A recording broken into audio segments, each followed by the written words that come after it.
ku faraxsanahay maanta inaan idin soo booqdo maalintii ugu dambeysay oo imtixaankii ugu dambeeyay aad qaadanaysaan Soomaa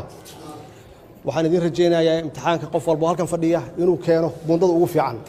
macnaheedu waxay tahay inaad aad u shaqayseen aad wax u barateen xalay iyo habeen hore iyo kulli inaad soo jideen Soomaa oo qof walba halkan fadhiya uu rajeynayo inuu helo bundada ugu fiican soo sasma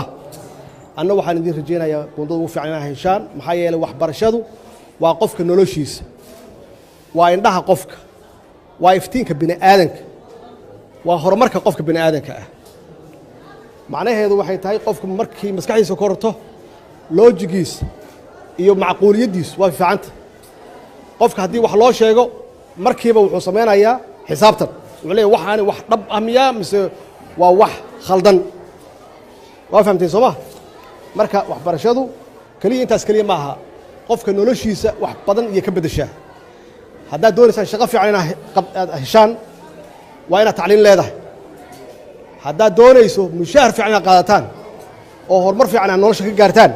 qofku waa inuu waxbarasho leeyahay ahmiyad weyn ayay noo leedahay inaan idin siino waxbarasho tayo leh maxaa yeelay waxbarashadu waxa weeye waa aasaaska qofka bini aadanka ah marka hooyo walbaba iyo aabbo walbaba inaysan marna ka walwalin waxbarashada carruurtooda إن شاء الله هدو الله يراهدو قفل باو صومالي أو دنيارا أو محنكو راهدا دادينا وكلاه وإنو سكور وكلاهو وإنو قلني بوقاته وإنو وحبرته مركا وحن رجينا إن شاء الله هدو الله يراهدو سكول صارنا جامعة كأدان